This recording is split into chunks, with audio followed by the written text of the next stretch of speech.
Assalamualaikum warahmatullahi wabarakatuh. Ini adalah 4 HP jadul yang memiliki kualitas audio yang katanya cukup bagus dan enak untuk dipakai setel musik. Menurut beberapa sumber, keempat HP ini tuh audionya spesial. Di video ini saya akan bahas semua HP ini satu-satu dan manakah yang masih worth it untuk audio di zaman sekarang. Sebelumnya, ingat kalau HP ya HP, DAP ya DAP. Kedua barang tersebut adalah jenis barang yang berbeda dan tidak untuk dibandingkan. Di video ini saya akan membandingkan HP ini sebagai HP, bukan DAP.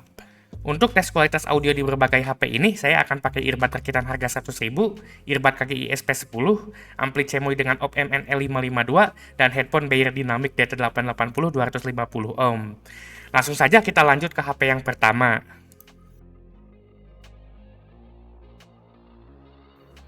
Pertama, kita bahas dulu Nokia 5800 Express Music. Menurut anak Symbian, katanya ini salah satu HP Symbian yang suaranya paling bagus. Dan kebetulan saya ada HP ini. Nokia 5800 Express Music ini adalah HP kelas menengah di tahun 2009. Ini adalah HP Symbian S60 dengan layar sentuh pertama. Sayangnya, UI UX HP ini bisa dibilang sangat busuk karena dulu Nokia tuh kebelet banget touchscreen ingin lawan iPhone. Akhirnya mereka bikin Symbian S60 V5 yang maksa banget ngedukung touchscreen. Untuk spesifikasi, HP ini pakai SoC Freescale dengan CPU ARM 11 dengan clock speed 411 MHz, RAM 128 MB, dan internal 87 MB. Untuk OS, HP ini pakai Symbian 9.4 S60 V5. Dan untuk chip DAC, ini pakai DAC bawaan SoC-nya, tidak ada chip DAC tambahan di HP ini. Untuk sound quality, menurut saya ini biasa aja, tapi kalau dibandingkan sama Symbian lain seperti Nokia E63, suara 5800 Express Music ini lebih enak. Kalian bisa lihat review Nokia E71 dan Nokia E63 di channel saya. Untuk bassnya ini bloated dan kurang deep. Vokalnya oke tapi biasa aja. Treble-nya itu buntung. Soundstage-nya agak sempit. Teknisnya kurang, detailnya tuh agak-agak kurang kerasa. Powernya kurang dan relatif kecil. Dan tentunya pastinya itu gak bisa angkat headphone saya, karena powernya terlalu kecil. HP ini mendukung line out, jadi kalau colok amplifier tidak double amping. Dan saat saya coba colok ampli, suaranya memang bersih dan tidak kerasa double amping. Kelebihan HP ini tuh cuma ada di dukungan line out-nya aja. Singkatnya, HP ini kualitas suaranya biasa aja, malah lebih buruk dari colok HP Android yang nggak ada embel-embel audionya. Saya bandingin sama suara Nokia 8, masih enak suara Nokia 8, padahal nggak ada embel-embel audionya. Untuk setel musik, sayangnya HP ini sudah sangat sulit. Kalian cuma bisa setel musik offline yang ada di SD card atau internal yang sempit di HP ini. Karena aplikasi streaming seperti YouTube dan Spotify udah gak support di HP ini. HP ini juga cuma support MP3, jadi gak bisa FLAC apalagi DSD. Kalau gak salah kalian bisa setel FLAC pakai aplikasi tambahan, tapi saya belum coba. Untuk YouTube sebenarnya kalian bisa maksa dikit pakai aplikasi JTube. Tapi gak tahu kenapa saat saya coba di HP ini malah stuck di loading. Padahal di Nokia E63 itu bisa jalan. HP ini dijual seharga 50-200 ribuan, tergantung yang jual. Saya udah 2 kali beli HP ini. Pertama saya beli yang harga 100 ribu dan ternyata semi matok dan layarnya tuh malah jedak-jedug. Akhirnya saya beli lagi yang harga 50 ribu dan bisa nyala berfungsi. Tapi kondisinya sesuai harganya dan touchscreen-nya itu sangat membuat emosi karena gak sensitif. Kalian bisa cek video saya tentang layar sentuh resistif dan kenapa saya kesel banget tuh. Apakah HP ini worth it buat setel musik? Menurut saya enggak, karena HP ini udah jadul banget. Aplikasinya udah gak ada. Internal HP ini juga sempit banget seperti J2 Prime dan liang lahat. UI UX HP ini tuh najis banget, bau terasi, bau seblak, menjijikan.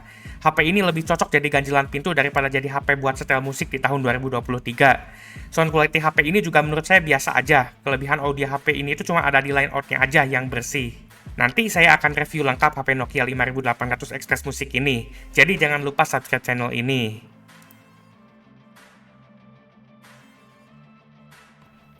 Lanjut, kita bahas HP jadul audio lainnya yaitu iPhone 4s. iPhone 4s ini suka digoreng sama anak audio, bahkan ada yang bilang katanya bisa ngalahin DAP. Ya, kalau yang dimaksud itu ngalahin DAP harga 20 ribuan itu mungkin benar. Jadi gak salah juga.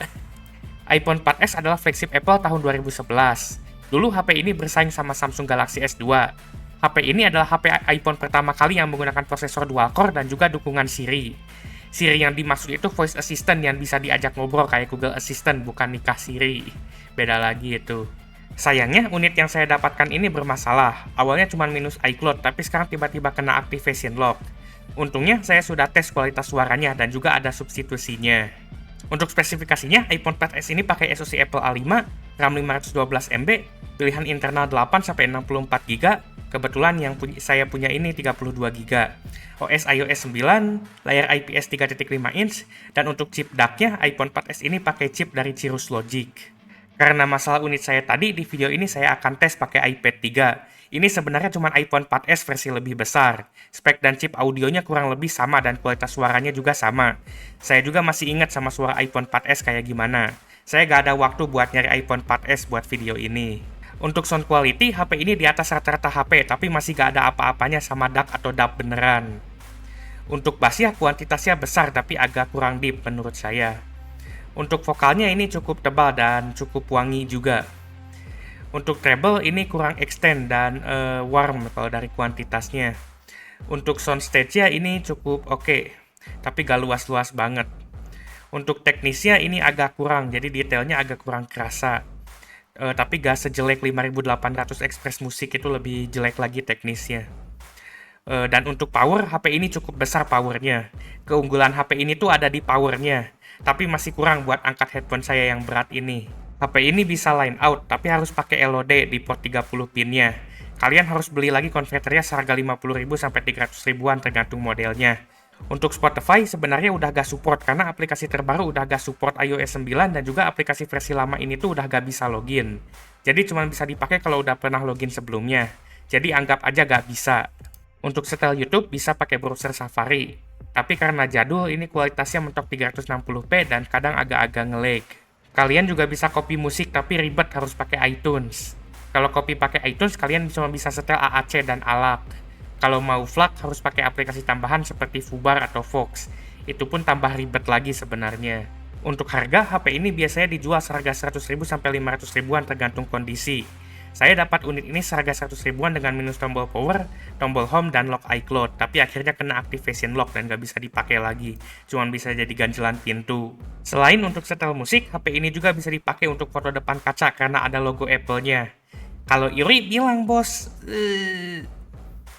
Apakah worth it? Menurut saya udah gak worth. Karena OS-nya yang sangat jadul, performa yang nge-lag brutal banget, dan juga aplikasi yang sudah tidak support dan installnya ribet harus punya akun yang udah diinstal aplikasi sebelumnya. Copy musik juga ribet banget harus pakai iTunes gak bisa download. Sound quality juga cuman menang di power aja, jadi menurut saya mending skip aja untuk iPhone 4S ini. Masih ada HP yang lebih worth it dari iPhone 4S menurut saya, yaitu HP selanjutnya.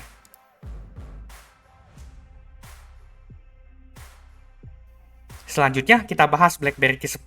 Ini HP gak kelihatan fokus audio sama sekali, lebih kelihatan kayak HP bisnis buat orang penting. Tapi aslinya audio HP ini tuh cukup bagus. BlackBerry K10 ini adalah HP flagship dari BlackBerry di tahun 2013. HP ini adalah HP pertama yang pakai OS BlackBerry K10 menggantikan OS BlackBerry sebelumnya yang sudah jadul. Dulu HP ini bersaing dengan iPhone 5 dan Samsung Galaxy S4. Kalian bisa cek review lengkap HP ini di channel saya kalau mau tahu sejarah lengkapnya. Di video ini saya cuma bakal bahas audionya aja. Untuk spesifikasi, HP ini pakai prosesor Snapdragon S4 Plus dengan 2 buah core Cray berkecepatan 1.2 GHz, RAM 2 GB, internal 16 GB, OS BlackBerry 10, layar OLED 3.1 inch, dan chip DAC Qualcomm WCD9310. Untuk sound quality, HP ini menawarkan suara yang cukup baik. Dari kualitasnya di atas rata-rata HP, tapi sayangnya powernya sama kayak rata-rata HP. Untuk bassnya itu cukup deep, cuman kuantitasnya agak kurang. Untuk vokalnya maju dan cukup jernih. Untuk treble-nya lumayan jernih, tapi agak kurang extend. Untuk soundstage-nya ini luas seperti wawasan penjual PS3 10 juta. Wawasan aku luas banget. Dan teknisnya ini cukup oke, tapi gak bagus-bagus banget dan gak jelek juga sih, biasa lah. Tapi oke, lumayan. Untuk power, sayangnya ini kekurangan utama HP ini. Powernya cukup lemah dan bahkan buat earbud juga kadang terasa kurang. Tapi kelebihan utama HP ini muncul setelah dicolok amplifier. HP ini mendukung line out tanpa pakai LOD alias tinggal colok aja. Saat dicolok ampli, BlackBerry 10 ini akan otomatis berubah ke mode line out. Dan masalah power langsung teratasi ditambah improve di semua aspek. Saya masih ingat banget pertama coba BlackBerry 10 dicolok amplifier langsung kaget. Kok bisa sebagus ini suaranya, padahal ini HP murah dan gak digoreng juga harganya. Untuk setel musik, HP ini bisa menjalankan aplikasi Android jadul. Jadi Spotify masih bisa di HP ini walaupun versi jadul. Tapi versi ini masih berfungsi dan bisa login. Sayangnya Spotify di HP ini itu berat banget karena keterbatasan spek HP ini. Untuk YouTube masih bisa dipakai di browser bawaan. Cuman kadang agak hancur tampilannya dan juga harus ekstra sabar karena rawan salah pencet dan juga agak-agak nge-lag. Dan kalau kalian suka download MP3 di Staffa Band, kalian juga bisa setel musik langsung di musik player bawaan. Kalian bisa Bluetooth atau download langsung dari HP-nya. Gak perlu pakai iTunes kayak OS sebelah, ribet. HP ini juga support FLAC, tapi kalau yang high-res gak akan ngaruh karena DAC-nya ini cuma 16 bit. Apakah worth it? Menurut saya di harga under 200.000 ini worth it. Tapi kalau di colok amplifier ini worth it-nya itu pakai banget. Menurut saya asal kalian bisa kesabar dikit dengan keterbatasan dan lag-nya, HP ini masih worth it buat audio di tahun 2023. Kalau kalian gak kesabar, mungkin bakal lebih cocok pakai HP selanjutnya.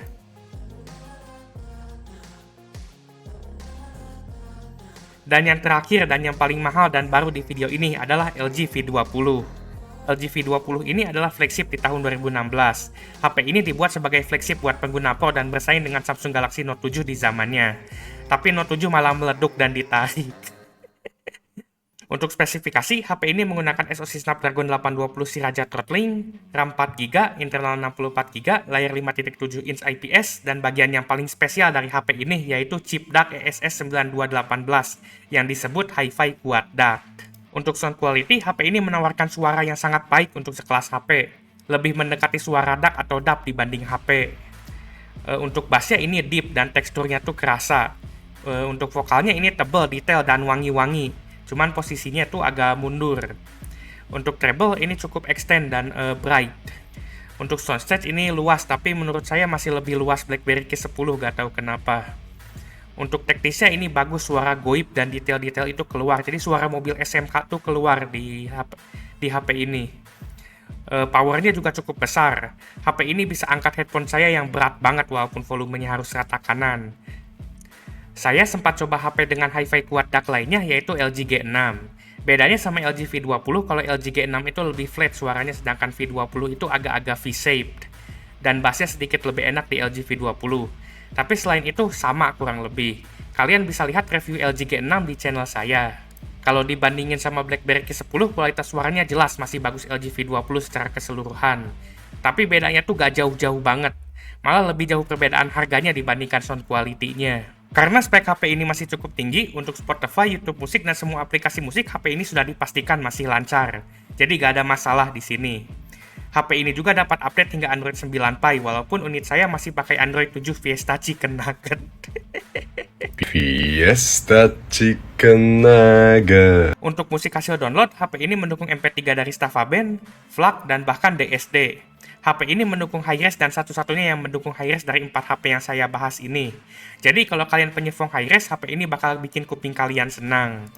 Saya dapat HP ini seharga 500.000 dengan minus layar bercak dan baterai drop. Tapi gak masalah bagi saya karena saya cuma pakai buat setel musik aja dan saya selalu pakai charger. Kalaupun mau ganti baterai juga gampang karena ini baterainya bisa dicopot. Sayangnya harga HP ini cukup mahal dan masih sering dijual di harga 1 jutaan. Selain itu yang jual juga jarang dan stoknya tuh langka. Menurut saya untuk di harga under 1 juta masih worth it kalau cuman buat musik. Tapi untuk di harga 1 jutaan ke atas mending sekalian ke adeknya aja yaitu LG V30 yang sudah pakai Snapdragon 835 dan layar OLED. Nanti saya akan review lengkap HP LG V20 ini. Jadi jangan lupa subscribe biar gak ketinggalan. Kalian juga bisa cek review LG G6 di channel saya yang sama-sama ada Hi-Fi Quad DAC-nya juga.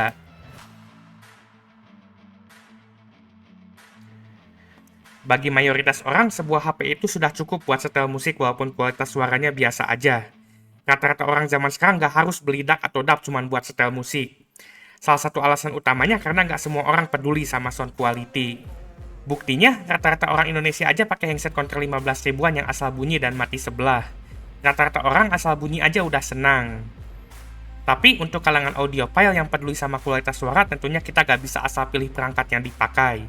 Karena kualitasnya itu beda-beda dari yang asal bunyi sampai yang serasa di konser. Sebenarnya untuk serius audio lebih baik menggunakan DAC atau DAB yang sudah jelas-jelas didesain buat penggunaan audio. Tapi sebagian HP yang memiliki kualitas audio baik juga bisa dijadikan alternatif. Contohnya adalah seperti HP yang dibahas di video ini. Kecuali Nokia 5800 Express Music ampas itu suaranya. Dari 4 HP ini, menurut saya yang paling worth it untuk dipakai audio di tahun 2023 cuman BlackBerry K10 dan LG V20. Kedua HP ini bukan pengganti DAC atau DAB, tapi kedua HP ini menawarkan kualitas audio yang baik dan enak didengar jika dibandingkan rata-rata HP lain. Itu saja sekian dari saya, maaf jika ada kesalahan, semoga video ini bermanfaat. Bye!